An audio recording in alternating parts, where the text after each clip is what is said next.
qu'effectivement, il est dans la procédure de renonciation à sa nationalité. L'autre chose que je voulais dire pour terminer, c'est que au niveau donc de la procédure, je crois que l'État de Côte d'Ivoire même fera en sorte que sa procédure soit accélérée, qu'il ait ses documents pour être candidat. Parce qu'on veut de lui comme candidat. Babou est déjà fort clos. Lui, on sait que dans une élection, il crée toujours des problèmes, donc il ne sera pas candidat. Donc Ouattara, le président Ouattara ira aux élections présidentielles avec M. Thiam. Et puis, pour vraiment avoir une élection très ouverte et inclusive, pour ne pas qu'on dise non, ça, il y a eu ci, il y a eu ça. Donc, l'objectif du parti, c'est pas de refuser la candidature de M. Thiam. Non, non, non. Bien. Bien au contraire, pour éviter les problèmes, voilà pourquoi la pression a été mise sur lui. En tout cas, des gens nous ont sauvés en mettant la pression sur M. Thiam et le parti pour que finalement, il s'engage et se décide. Vous savez, le problème, c'est que les gens du PDC hier, déjà, pour cette émission, ne pouvaient pas venir. Pour les informations que nous avons eues, c'est qu'il n'y a même pas eu de candidat pour venir à ce débat. C'est difficile. Parce qu'ils ont menti au monde entier à 30 millions de personnes. Ce n'est pas Thiam qui a menti. Non, non, non. Ce sont les responsables du parti qui ont menti. Thiam ne s'est jamais prononcé sur son affaire de renonciation ou non. Mais il a conduit ses cadres à jouer le mauvais rôle, à se salir les mains. Donc ce sont les Brindoumi, les Diaoufé, les maîtres blessés et tous les repères aussi les réseaux sociaux qui ont menti. Mais Thiam n'a pas menti. Lui, au contraire, il est venu leur dire que vous avez menti, que voilà la vérité. Parce que hier, il disait qu'il était ivoirien à titre exclusif. Lui, quand il prend la parole, il dit « Je suis venu déposer mes dossiers de demande de renonciation à la nationalité française, une étape très importante qui me permettra d'être ivoirien à titre exclusif. » Là où ses repères disaient « Il est ivoirien à titre exclusif. » Lui, il dit « Dans le futur, je serai ivoirien à titre exclusif à partir du moment où j'ai déposé ma demande et la procédure va suivre son cours. » Donc voilà, en gros, ce qui se passe. Donc, c'est une grosse stratégie qu'ils avaient mise en place à l'effet de prendre tout le monde de court. Et voilà pourquoi aujourd'hui, quand vous regardez, ils sont en train de démultiplier les arguments pour ne pas aller aux élections. Et aujourd'hui, vous avez suivi la RLE, donc la révision de la liste électorale, dont la femme est venue parler. Mais là, c'est totalement ridicule. Je t'assure. Comment vous pouvez accepter un chronogramme qui part de octobre à juin pour une révision de liste électorale et en plein processus, vous nous dites non, il faut faire une autre révision de liste électorale. Comme si vous n'étiez pas informé de ce chronogramme-là. Une juxtaposition donc de processus et donc de révision de liste électorale. Depuis quand on a vu ça? Et même si on fait la juxtaposition, on n'aura pas respecté la loi qui dit il faut faire la révision de la liste électorale chaque année. Parce que ce sera une révision de liste électorale en un. Donc, ils vont dans tous les sens et ils ne savent pas ce qu'il faut faire. Le PDCI qui n'était pas donc dans la logique de révision, de blocage, de CI, aujourd'hui, ils sont rentrés dedans. Parce que tous leurs calculs sont à l'eau. Et donc, comme le pot aux roses a été dévoilé, alors, M. Thiam n'a plus le choix que d'aller aux élections présidentielles 2025. J'espère que la France, puisqu'il connaît Macron, donc pour le décret, ça ne va pas prendre du temps. Et ils vont signer son décret. Il ira aux élections forcément parce qu'aujourd'hui, comme on le dit trivialement, leur cul est dehors. Voilà un peu là dit ce que je tenais à dire. Et pour quelques Merci beaucoup pour ces clarifications. C'est très important pour nos militants. Est-ce qu'il y a une motion rapidement parce que Kokora est là, s'il y a une question ou on va partir à... J'ai une motion. Oui, vas-y, Sloko. Ok. Là, dit ma motion, d'abord, salut le doyen Kokora. Se situe au niveau de la violation de l'article 48. Vu que l'article 48 n'a pas été respecté par le président du PDC FDA et actuellement il est le président du, comment on appelle ça, du PDC FDA. Est-ce que d'abord c'est pas une violation aussi, puisque dans notre constitution un non-ivoirien ne peut pas être président d'un parti politique. Est-ce qu'il y a là, il n'y a pas de violation de la loi? Je ne sais pas si ma question est bien posée. J'ai compris ta question. Non, comme je l'ai dit, il n'y a aucune violation. L'article 48, ce n'est pas à lui de l'appliquer. Comme je l'ai dit, c'est le gouvernement. Quand les 15 ans, délai donc de carence ou de stage est arrivé, il appartient au gouvernement de prendre le décret. Mais le gouvernement le fait. Les gouvernements ne l'ont jamais fait. Pourquoi? Parce que vous savez, les États sont très intelligents. Si vous mettez une loi en place qui déchoit vos citoyens de leur nationalité ivoirienne, une fois le délai est arrivé, vous risquez de perdre des talents importants. Vous imaginez, je prends un exemple, toi par exemple, Sologo, tu es un bon joueur. Tu es en France, tu es ivoirien, et puis tu as pris la nationalité française, et puis tu es un bon joueur de football. Nous, on a besoin de joueurs. Et puis, si l'article est rigide, pour dire, dès lors que tu as pris notre nationalité, tu perds ta nationalité ivoirienne, mais tu ne pourras plus nous rendre service. Tu ne peux plus jouer ballon pour nous. De façon très simple. Tu ne peux plus jouer ballon pour nous parce qu'on t'aura perdu au nom d'un article. Donc l'État met, je vais dire, se crée des marges de manœuvre. Il se crée des marges de manœuvre à l'effet de jouer sur tous les leviers. Donc, ça permet à l'État de déchoir de certains individus qui sont dangereux de leur nationalité si jamais ils avaient pris la nationalité. Donc, si quelqu'un, comme les gens, comme la guerre et autres, demain, le président de la République, en conseil des ministres, peut prendre un décret pour dire à partir d'aujourd'hui, cette dame n'est plus ivoirienne. Il peut le faire. Voilà. Donc, l'objectif n'est pas forcément d'arracher la nationalité des gens, non. L'objectif, c'est de prendre des garde-fous pour que l'État ait la liberté de choisir en fonction des intérêts en jeu. Parce que si vous ne le faites pas, si vous avez quelqu'un qui travaille à la NASA, on a des Ivoiriens qui travaillent à la NASA, qui sont Ivoiriens et puis Américains, parce qu'il y a des postes, par exemple aux États-Unis, pour les occuper, il faut avoir la nationalité américaine. Donc vous imaginez pour des intérêts économiques, le gars il a un gros diplôme. Bon, on dit pour rentrer à la NASA, il faut qu'il prenne la nationalité américaine. Or, il y a un article qui dit qu'il prend la nationalité américaine, il paie sa nationalité ivoirienne. Mais vu l'intérêt qui est en jeu, rapidement il va prendre la nationalité américaine, donc pour obtenir le boulot. Et puis un jour on a besoin de lui. On l'a perdu parce qu'il n'est plus ivoirien. On fait comment? Or, donc on le laisse travailler.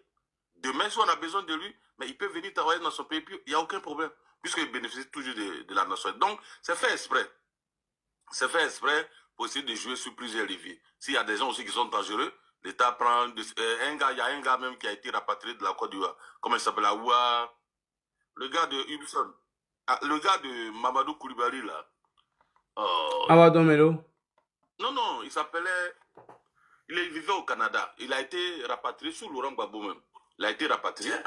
C'est Awa Junior quelque chose. Voilà, Awa Junior, un truc comme ça, voilà. Mais il était en Côte d'Ivoire, il est ivoirien d'origine, mais il a pris la nationalité canadienne. Mais quand il y a eu un problème, il a été rapatrié au Canada. Voyez-vous? Donc l'État a ces leviers-là pour avoir une marge de manœuvre. Donc, dans le cas de M. Thiam, mettez-vous dans l'esprit qu'il n'a violé aucun test.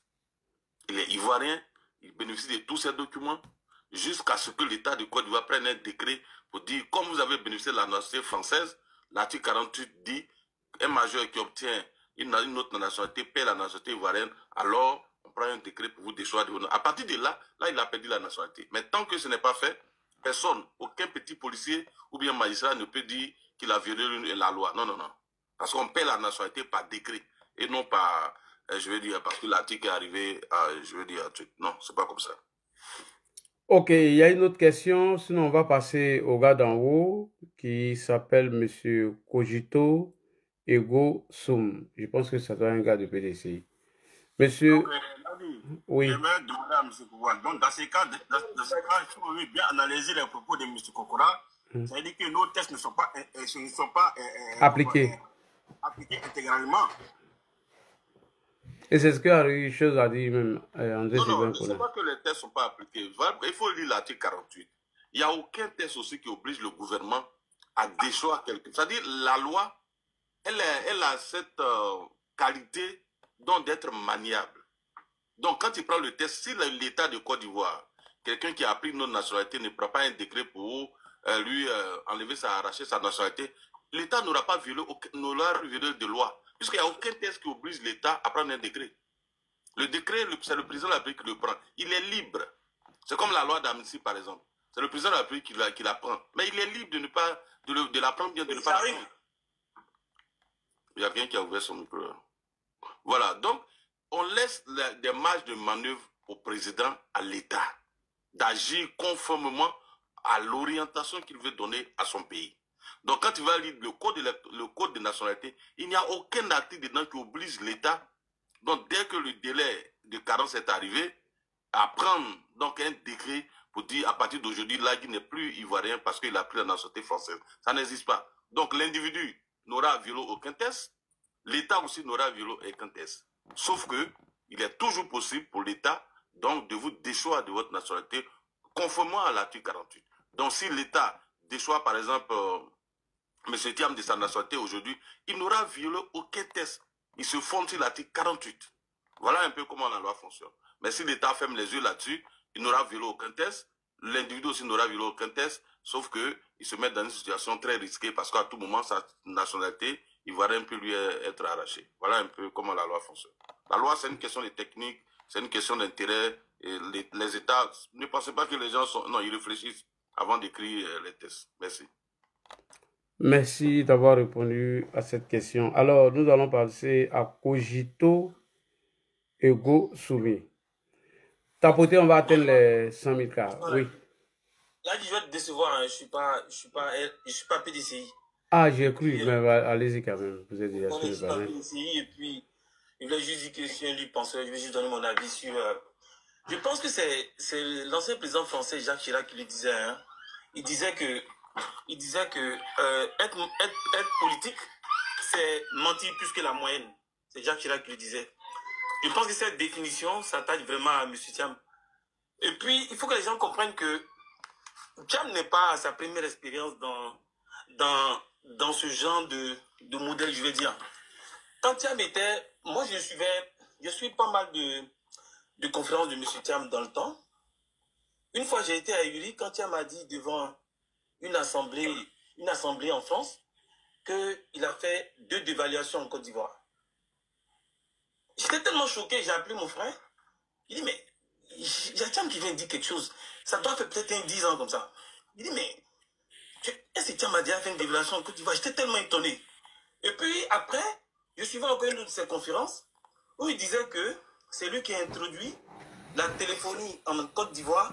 Et quand il le faisait, les gens pensent, quand il le faisait, la Banque mondiale lui disait, mais tu es fou, ça va jamais marcher. Et que finalement, il est heureux que tout le monde s'approprie la paternité du fait que la téléphonie soit en Côte d'Ivoire. Bref, je veux dire qu'il est habitué à ce genre de choses. Ce que je voulais plutôt faire une analyse prospective. Hein, parce que moi, je pense que derrière tout ce qui se passe, je pense que M. Thiam n'a pas envie d'être candidat. Et je pense qu'il ne sera pas candidat. Je m'explique. Je pense que, parce que vous ne devez certainement pas l'ignorer, Thiam est très ancré dans le monde économique, pareil que M. Ouattara. Je pense qu'il a des informations. Et je pense que M. Thiam savait que M. Ouattara, probablement, je dis bien probablement, ne devrait pas être candidat. Je pense qu'il avait cette information. Et puis l'autre chose que je voulais dire avant d'arriver à ça, vous m'excusez. Quand Thiam était au Crédit Suisse, il n'avait pas prévu de démissionner. Peut-être que les gens ne le savent pas. Thiam, dans son plan, Thiam il voulait finir au conseil d'administration du Crédit Suisse. C'était ça son plan. C'était ça son plan. Et même, ça avait créé même à un moment donné des frictions avec, je crois, avec M. Brédou Dougan qui était en son... Non, l'ancien, M. Cyril, l'ancien président du conseil d'administration du Crédit Suisse en son temps. Donc, il y avait ça qui couvait un peu. Et puis, le même Thiam, les gens oublient que le même Thiam, dans ses méthodes, avait fait suivre un des employés, un des anciens employés du Crédit Suisse qui s'était retrouvé chez le concurrent UBS. Donc, le gars, il a beaucoup de pratiques. Les gens connaissent un calculateur, c'est quelqu'un de très froid. Donc, il y a beaucoup d'informations qu'on avait. Après, là, ce qui s'est passé, que contre toute attente, finalement, l'action de Crédit Suisse commence à plonger. Finalement, Thiam ne pouvait pas rester parce qu'après la suite du fait que il avait voulu prendre en filature, sinon avec son affaire d'espionnage avec l'ancien employé, M. Kahn, finalement, il a été débarqué. Le monsieur n'a plus de boulot. Là, il faut réfléchir, il faut trouver un point de chute. Quand il finit, il tourne. Thiam, il a même fait un SPAC. Parce qu'après toutes les entreprises de Thiam, après l'épisode suisse, ça a été échec sur échec. Son SPAC, ça a été un échec. Après encore, finalement, il s'est retrouvé dans le conseil d'administration de Kering en France. Donc, le gars, il cherchait quelque chose. Après, il a l'information, là, je reviens maintenant sur ce qu'il disait. Il a l'information que M. Ouattara, certainement, ne sera pas candidat. Et là, les gars du PDCI qui cherchaient un profil dans le genre de M. Ouattara, là, Thiam, c'est le candidat rêvé.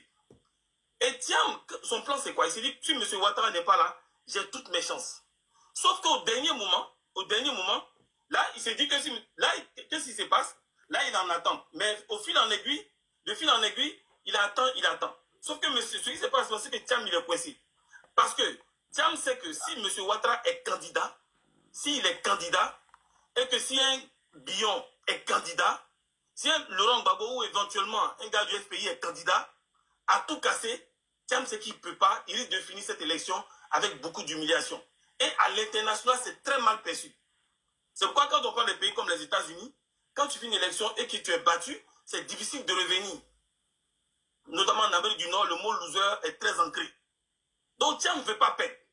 Donc je pense que c'est exprès que Thiam, il n'a pas voulu, Thiam en réalité ne voulait pas changer sa nationalité. Parce que s'il va aux élections et qu'il perd sa nationalité française, et il bénéficie de tellement de choses par rapport à cette nationalité, Dieu seul sait.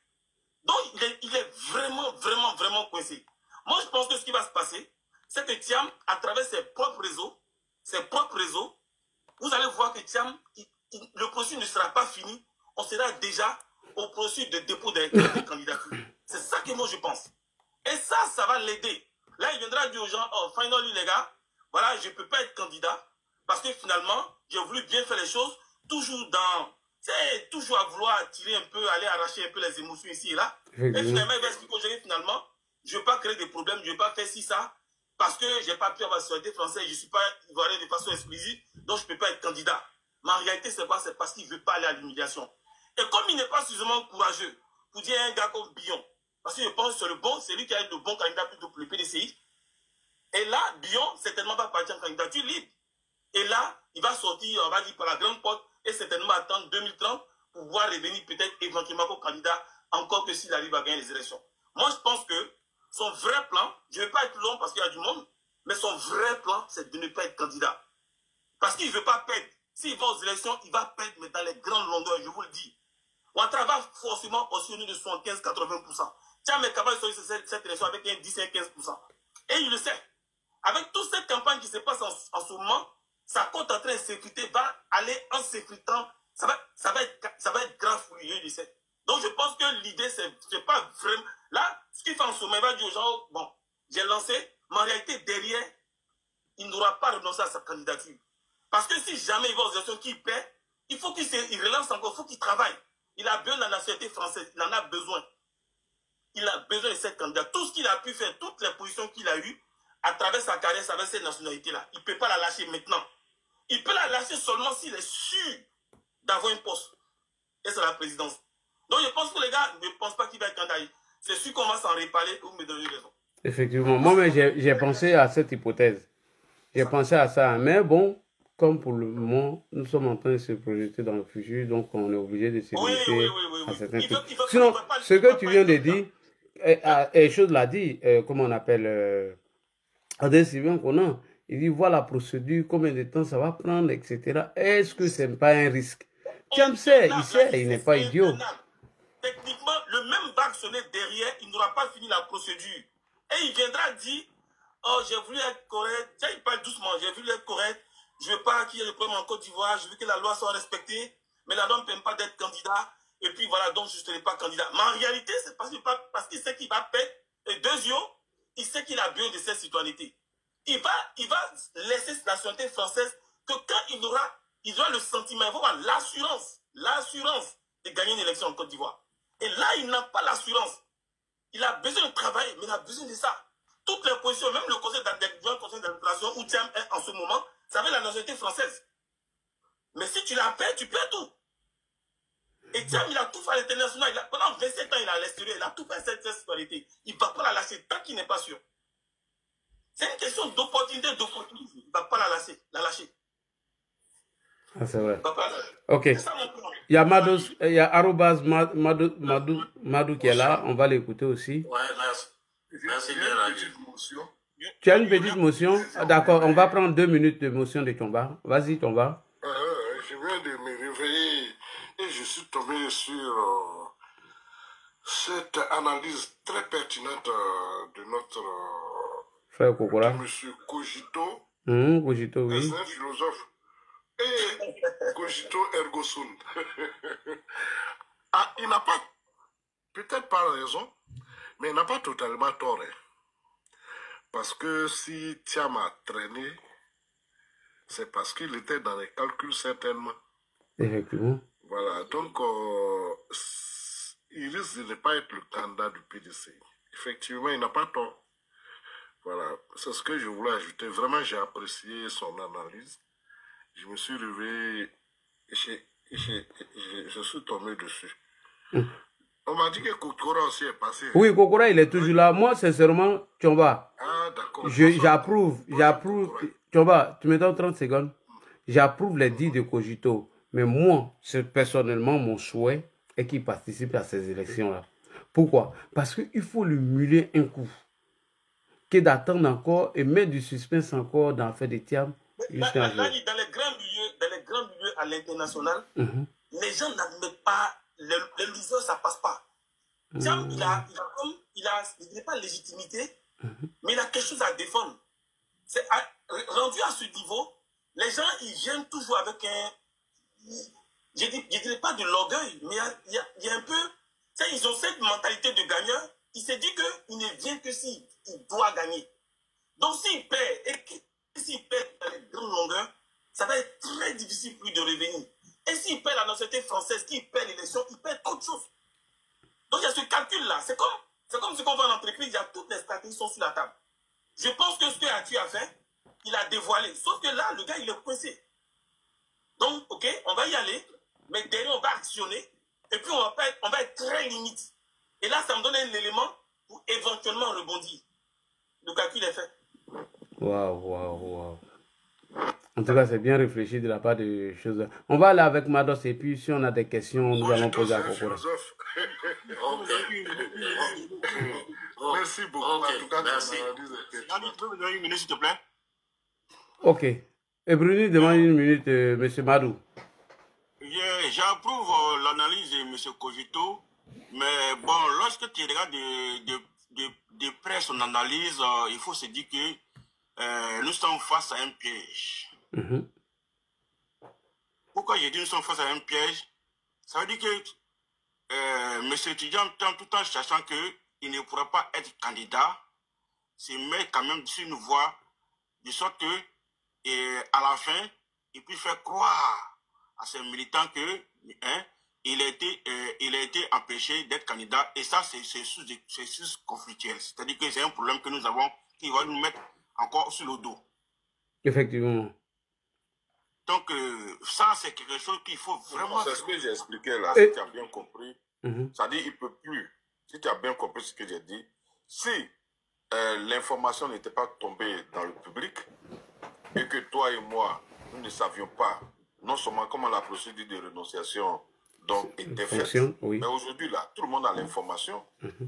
Et c'est lui-même qui allait déposer son dossier en retard. Effectivement. Et ça, tout le monde le dit. C'est ce qu'on lui reproche. Donc, demain, sur la base de quoi il viendra dire qu'on l'empêchait, s'il n'a pas son décret. Ce n'est pas le gouvernement ivoirien qui gère les procédures en France, non. Effectivement. Voilà pourquoi j'ai dit, si tu m'as bien écouté, j'ai dit le fait qu'Atu ait levé le lièvre et qu'il a informé le monde entier, donc chacun de nous va suivre de près la procédure de M. Thiam. Effectivement. Voilà, et comme les analystes sont en train de dire, ils sont en train de dire même que c'est tellement coincé pour lui, parce que ça, on dit ça prend entre... bon, je crois qu'André dit qu'il n'y a pas de délai, mais l'information que j'ai eue, c'est que ça prend 6 et 12 mois. Oui, 6 et 12 mois. Avant les premiers traitements. Et puis après, il y a des questions-réponses. Il faut essayer d'analyser s'il le fait par contrainte. S'il le fait par contrainte, parce que lui, il a évoqué le cas de l'élection. Ça peut être refusé aussi, hein. Ils ont dit, hein. Si les motifs ne tiennent pas. Si aujourd'hui, il y a un couac dans la procédure, qui est le responsable? C'est bien lui. Parce que les gens ne comprennent pas pourquoi est-ce qu'il a attendu tout ce temps, alors qu'il a été le président du PDCIDA depuis décembre 2023. Pratiquement 14 mois. Tu n'as pas eu le temps de déposer les dossiers. C'est quel dossier on dépose? Donc pourquoi est-ce qu'il a pris autant de temps? Donc si aujourd'hui il est coincé pour les élections 2025, il ne pourra plus accuser quelqu'un. Voilà pourquoi j'ai dit, Atu vient de nous rendre un gros service. Si nous n'étions pas informés pardon, que le problème était sur les réseaux sociaux, on dit, en 2025, sa candidature est refusée. Il dit, mais moi j'ai fait ma demande depuis, mes militants, nous-mêmes on a dit qu'il était ivoirien à titre exclusif, mais ils ont refusé ma candidature. Bon, tu vas venir expliquer quoi? Ils vont dire non, le Conseil constitutionnel, c'est RHDP qui l'a refusé. Mais aujourd'hui, là, il n'y a personne qui peut dire ça. Maintenant, l'autre chose, comme je suis d'accord avec Cogito, c'est que s'il ne doit pas aller aux élections actuellement, le seul alibi qu'ils vont utiliser, c'est la liste électorale. Et c'est ce qu'ils ont commencé. Oui. Parce que sur le cas donc, de la candidature, ce n'est plus possible. Parce que si aujourd'hui il n'est pas candidat aux fautes donc des décrets de renonciation de son nationalité, la responsabilité va l'incomber. Et donc, il ne peut plus utiliser cet argument. L'autre argument qu'ils vont utiliser, c'est la commission de la révision de la liste électorale. Et c'est ce qu'ils ont commencé. Or, ils savent que c'est impossible de faire une révision de la liste électorale avant les élections 2025. Puisque le premier programme finit en juin. En juillet, on commence déjà les parrainages. En août, on dépose les dossiers. Donc, c'est comme l'autre l'a dit, Doumbia l'a dit aujourd'hui, pour qu'on puisse faire la révision de la liste électorale pour aller aux élections 2025, il va peut-être une liste électorale d'une semaine. Mais c'est pas possible. Oui, donc, parce qu'après encore, il faut essayer de... qu'ils ont aujourd'hui, et c'est sur ça qu'ils vont s'appuyer pour refuser d'aller aux élections. Mais comme il l'a dit, hein, vraiment, M. Thiam n'est pas très assuré d'aller aux élections. Non, il n'est pas assuré même. Même, je reviens encore sur ton analyse de tout à l'heure, quand il dit il faut que Jean-Luc Bion attend d'abord que le RHDP puisse désigner son candidat. Donc tout ça, en fait, il y avait des signes déjà pour bien évidemment montrer que Thiam ne voulait pas aller aux élections. Voilà pourquoi il faut utiliser la Libye de la rénonciation à sa nationalité. Sinon, moi, il y avait l'information hein, avant qu'Atu Banka ne sorte. Et l'information que nous, on avait même, il avait même été reçu par l'ambassadeur de la Côte d'Ivoire et l'ambassadeur français en Côte d'Ivoire. Lui, il avait même apprêté les dossiers. Et Thiam est venu, il a rendu visite, il a parlé de toutes choses des partis. Donc, il a joué un peu avec le temps, sachant bel et bien que l'adversaire qui est en face, c'est le président Hassan Ouattara, peur de se faire humilier parce que c'est pas du jeu. Hein. Avec le président Hassan Ouattara, déjà, c'est pas du jeu. Même avec une coalition avec le PPACI, non, c'est pas du jeu. Et le PPACI aussi, c'est des gens qui ne font pas passe à quelqu'un. C'est parce que nous avons critiqué... Même s'ils se mettent ensemble, ça dit aujourd'hui, tout le monde est d'accord. Hein. Tous les calculs qui seront faits, l'opposition ne pèse absolument rien. Et même avec le président Bédier, c'était encore mieux. Mais aujourd'hui, ce n'est pas le cas. C'est vraiment pas le cas. Le PPACI, c'est toi, tu connais quels sont les cas du PPACI qui sont dans le nord ou bien à l'est de la Côte d'Ivoire. Il n'y en a pas. Ça se limite au niveau d'Abidjan, au niveau un peu de l'ouest, avec les Oubé Oulaï, ça s'arrête là. Chez moi, je ne sais pas qui est le responsable du PPACI. Le PDC aussi, dans la plupart des régions. Donc, il ne peut pas gagner une élection. Sauf que les gens comptaient sur Thiam, avec son soutien à l'international, tout ça, c'est une nouvelle figure qui arrive. Vraiment, il avait un certain nombre de chances, il croyait à ses chances. Puisqu'il sera parmi les gens de sa génération. Et comme les gens aiment les nouveaux visages, les gens aiment le changement, ils veulent, bon, on va essayer. Ouattara est parti, lui, il a travaillé, c'est vrai, il a bien travaillé. Mais on va essayer, lui, là, pour voir. Et comme, voilà pourquoi ils sont allés piger un peu la photocopie d'Alassane Ouattara. Oui, et c'est passé ça. Mais, Kokora, voilà. Excuse-moi, j'ai une question. Est-ce que tu penses qu'avec tout ce qui vient de se passer, des contre-vérités qui ont été dites par les Ropero et lui-même, il a fait partie. Sinon, sur la question de la nationalité, c'est vrai qu'il a laissé les gens dans le doute. Sa faute est qu'il aurait déclaré tardivement. Ça, c'est pas grave. Mais avec toutes ces contradictions que M. Thiam a évoquées, penses-tu que les Ivoiriens feront confiance à ce monsieur demain? Parce que les Ropero sont tellement acharnés sur nous qu'on n'a même pas le temps de développer un peu de sujet sur Thiam. En fait, ils sont très perturbés. Si tu vois que déjà, ils ne sont pas venus au débat, c'est très gênant. Parce qu'ils étaient très fermes pour dire les Ivoiriens à titre exclusif. Et ce n'est pas des Ropero, ce n'est pas, je veux dire, les gens des réseaux sociaux. Ce sont le porte-parole du parti. Oui. Les députés, son avocat. Effectivement, Maître Blessé. Voilà, l'avocat, c'est lui qui maîtrise tous les dossiers en justice. Mais s'il vient dire des contre-vérités, mais le PDCI est dans de beaux draps. C'est vrai, on avait beaucoup de doutes, M. Thiam. Il avait menti sur un certain nombre de choses. C'est lui qui a fait la dévaluation, tout et tout. C'est lui qui a construit la mosquée. Donc, petit à petit, on avait les mensonges qui étaient en train d'être construits. Mais avec ce qui est là, avant, c'était des spéculations, de la polémique. Mais ce qui vient de se passer là, c'est officiel. C'est un mensonge d'État. Comme Dikaou l'a dit, c'est un mensonge d'État. Et ça détruit leur image aujourd'hui. Ça dit qu'ils n'ont pas été transparents. Ils ont menti à 30 millions de personnes. Ils n'ont même pas été transparents vis-à-vis de leurs propres militants. Et aujourd'hui, quand vous allez sur tous les panels, les Tiamés se font très rares. Parce que, non, c'est vraiment malheureux. Les gens n'arrivent pas à comprendre, mais c'est la première fois, en tout cas en politique, où des gens mentent et puis on les a pris la main dans le sac comme ça. C'est grave. Voilà pourquoi je dis en veulent à mort à Atu. Et moi, j'ai dit dans le groupe WhatsApp où je suis avec les Atu, je lui ai dit, mais il va falloir qu'on lui trouve des gars de corps. Ces gars-là, ils risquent de l'éliminer. Hein. Parce qu'aujourd'hui... Pourtant, André même a essayé de sauver un peu la face en disant que on en veut à Atu Banga et NCI pour rien. Puisque les journaux en parlaient. Bref, bon, Atu l'a fait de façon publique. NCI, aujourd'hui, quand tu regardes, c'est la majorité des Ivoiriens qui sont à plus de 10 000. C'est pas comme des pages virtuelles où tu as les gens de l'AES. Non, bref, ça a été suivi. Et mieux, Atu a été clair, direct, et il dit des sources sûres. À partir du moment où il dit de sources sûres, ce qui veut dire qu'il faut apporter une contradiction. Ce qui veut dire qu'il faut mettre en porte-à-faux les dits de M. Atu. Moi, il y avait l'info. Moi, j'ai fait un post et puis j'ai fait un débat dessus. Bon, il n'avait pas de preuve palpable sous la main. Bon, j'écoutais comme ça. Non, moi, on avait l'information. Moi, il y a un ministre qui me l'a dit, il y a des journalistes qui me l'ont dit. Tout le monde savait que le gars n'avait pas déposé. Donc, il fallait quelqu'un pour avoir le courage de le dire publiquement. Et comme il a dit, c'est un rourou. Donc, il a dit ça publiquement. Et ça, aujourd'hui, le PDC a terre. Faut mettre un gars de corps derrière lui. Hein. Voilà, il doit avoir un gars de corps, sinon là. Mais bon, comme sa femme est dans l'armée, sa femme est officier, donc je crois que c'est les questions qui sont réglées. Mais vraiment, il faut dire, pour être sérieux, le PDC est dans de beaux draps parce qu'ils n'ont pas été transparents vis-à-vis des Ivoiriens ni des militants. Et ça montre que c'est un parti qui n'est pas sérieux parce qu'on ne peut pas confier notre pays à quelqu'un ou bien à un parti donc il ne dit pas la vérité. C'était tellement évident. Est-ce qu'on était obligé d'aller dans tous les sens? Non. Le gars n'a pas encore renoncé. Vous dites non. Il a commencé la procédure. On n'a pas encore la procédure n'est pas terminée, mais dans tous les cas de figure, il sera candidat pour les élections 2025. Vous dites ça là, c'est vous avez menti. Non. Hein? Vous venez dire non, Atu est menti. C'est un menteur. Il est ivoirien à titre exclusif. Et puis à la fin, il se trouve que vous avez menti. Mais comment vous allez déconstruire ce mensonge-là? Donc leur absence aujourd'hui sur le plateau, en tout cas, ça se justifie. Parce qu'il n'y a pas un candidat qui allait venir affronter donc non seulement les yeux des populations, parce que tout le monde attendait cette émission.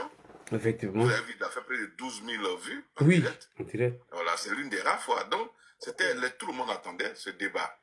Donc, qui allait venir se mouiller? Qui allait venir se faire humilier pour porter tous les coups? Ils ont cherché quand ils n'ont pas eu. Ils ont trouvé le journaliste là, ton ami là. Non, ils ont trouvé un alibi bouffu. Oui. Voilà un peu ce que non, mais le communiqué même, ça a été vraiment ridicule. Hein. Franchement, moi, j'ai pas apprécié. J'ai pas apprécié. Alors, on a quelqu'un qui est sur WhatsApp qui veut parler en 5 minutes. Oui. Nous allons l'écouter. Merci. Oui. Alors, merci tout le monde. Merci à tous les followers de l'ADJI. Merci beaucoup, l'ADJI. Bon retour parmi nous. Il faut dire tous les militants du RHDP. Il n'y a pas de followers ici. Ce sont les militants qui nous écoutent, plus l'opposition.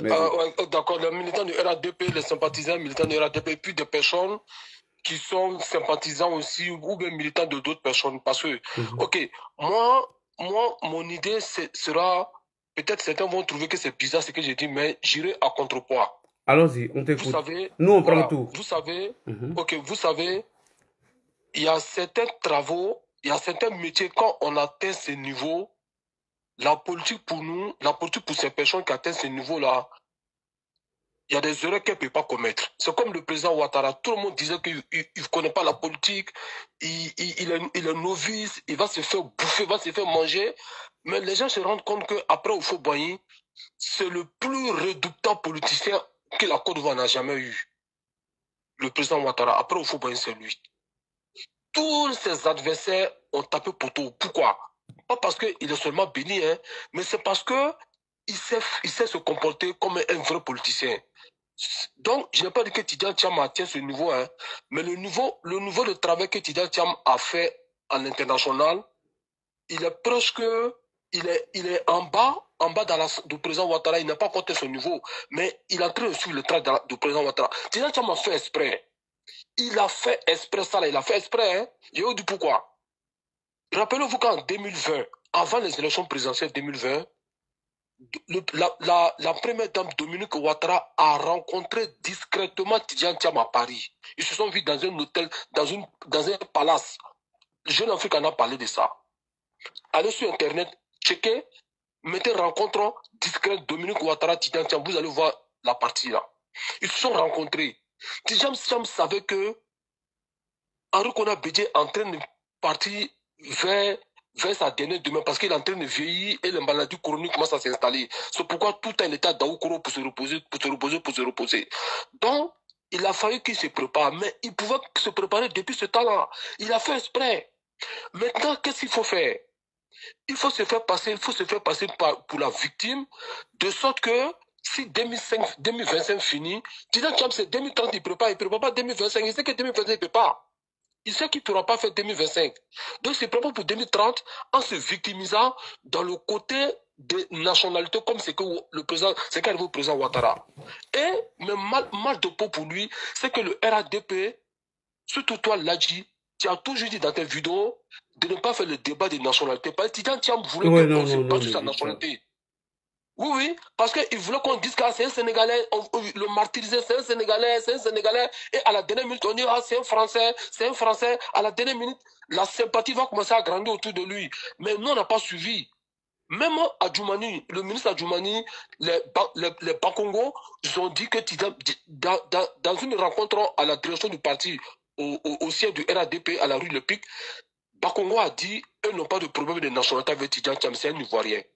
Donc, les gens du PDCI pensaient que nous, on allait faire une revanche pour dire que c'est pas un Ivoirien, c'est d'origine sénégalaise, son grand-père n'est pas au Faux-Boigny, n'est pas Baoulé. Montrons-nous un village Baoulé où il y a des Thiam. Donc nous, on les a pas suivis dans ça. Si on les avait suivis dans ça, cette histoire des Français là, ça allait être un épiphénomène, ça allait passer inaperçu. Personne n'allait parler de ça. Parce qu'au départ, on ne les a pas suivis comme c'est que le gars disait que c'est pas, il n'y a pas de village Thiam en Côte d'Ivoire. Nous, on ne les a pas suivis dans ça. C'est pourquoi cette histoire de Français, cette histoire de nationalité française a fait un tollé. Donc, l'effet de boomerang est revenu maintenant, ce à quoi il ne s'attendait pas là. C'est ça qui est venu le prendre. Donc, Tidjam Thiam ne pourra pas être candidat. C'est trop tard, il ne pourra pas être candidat au présidentiel de 2025. Mais c'est 2030 qu'il prépare. C'est ça. Donc, il a fait la technique s'accaparer de PDCI parce qu'il sait que si Bion s'en va, Bion va en essai. S'il s'en va, s'il ne gagne pas, le président Ouattara ne sera pas en 2030, Bion va reprendre encore et il est fort probable qu'il soit le candidat officiel du PDCI en 2030. C'est pourquoi il ne voulait pas positionner Bion ni une autre personne. C'est lui, même s'il ne va pas, mais on va lui donner une deuxième chance pour 2030. Voilà ce que j'avais à dire. Il a fait exprès. Il savait, depuis 2020, il savait que les élections 2025, là, qu'il pouvait venir s'intéresser. Il le savait. Dominique Ouattara l'a rencontré à Paris. Quand même, le président Ouattara me l'a donné le passeport. Il a eu son passeport ivoirien il n'y a pas longtemps. Hein.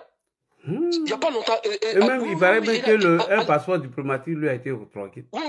C'est le président Ouattara qui l'a délivré le passeport. Parce qu'à Paris, là-bas, ils ont parlé de ça, je crois, 2023, mais 2022, 2023, là. Le président Ouattara l'a rencontré là-bas. Et puis, c'est en ce moment, c'est là qu'ils lui ont donné le passeport. Il a fait exprès. Mais, mal de peau pour lui, c'est que le RADP a su jouer. Je ne sais pas comment les sympathisants et les cyberactivistes et comment on appelle ça, les cybermilitants ont su éviter le piège. Je ne sais pas comment vous avez fait, mais ça a été un gros piège que vous avez évité. Si on avait suivi le gore dans la haine pour les étrangers là, en disant que Tidjam Thiam, c'est faux, il n'est pas ivoirien, il n'y a pas de village Thiam en Côte d'Ivoire. Si on avait fait ça là, ce qui s'est passé ici, les Alliés disent, bon voilà, depuis le début, depuis la période de politique, on n'a fait que l'insulter, ni l'étranger, ils allaient se passer maintenant pour une victime. Ils ont été pris la main dans le sac et personne ne les avait suivis de l'autre côté. Ici là maintenant, tout le monde s'en prend à eux. Les gens me disent que c'est ça, que c'est un loser. Voilà, il a été pris la main dans le sac. Okay. Il le savait, il avait calculé. Mais il a été pris. Nous, on a déjoué le piège. Merci. Voilà ce que comme j'avais Koura l'a dit, merci tout à l'heure. Alors, Madou 66, on va l'écouter, Koura va nous faire la conclusion. J'ai entendu, mais il y a M. Koura et puis les autres, vraiment, ils ont fait de très belles interventions dont je n'ai pas senti le temps passer. Mais contrairement à mon frère qui vient de parler, qui dit que Thiam prépare 2030, non.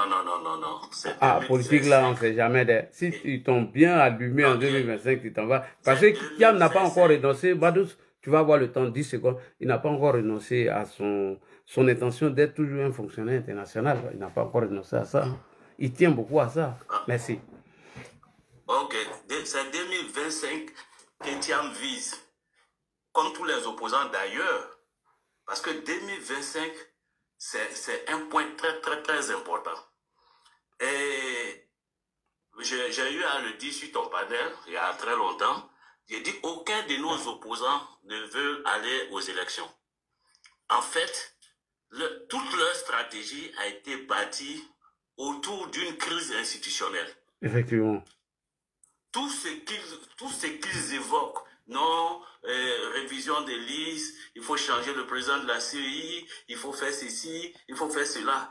Tout ça, c'est pour que, au plan constitutionnel, on soit folklore au niveau des élections. Et puis, dans cet embroglio-là, vraiment, on crée un fourre-tout. Et puis, après, bon, on fait un partage et puis, bon, on s'en va. Sinon, et tous y visent, parce que 2025-2030, ben, c'est la fin politique de beaucoup de politiciens. Ça, il faudrait que les gens le mettent dans la tête. C'est-à-dire que c'est la retraite de beaucoup de politiciens. On sait que Thiam, il n'est pas endurant. Si Thiam, il a mal négocié 2025, c'est pas sûr que Thiam soit là en 2030. Ça, c'est pas évident. Oui. Ça, c'est pas évident. C'est l'endurance aussi en politique. Hein. Et puis, le plus gros piège de Thiam dans ses calculs, en faisant durer comment on appelle ça, sa renonciation à la nationalité française, ben, ça sera, comme Koukoura l'a dit, ça sera à la Convention. Parce qu'à la Convention, je crois que pour être candidat à la candidature, ben, c'est pratiquement les mêmes critères que les élections présidentielles. Ça veut dire qu'il faut être ivoirien à titre exclusif. Oui, je viens de regarder tout à l'heure. Pour être candidat à l'élection présidentielle, selon la Convention, c'est vrai, c'est les mêmes critères. Merci.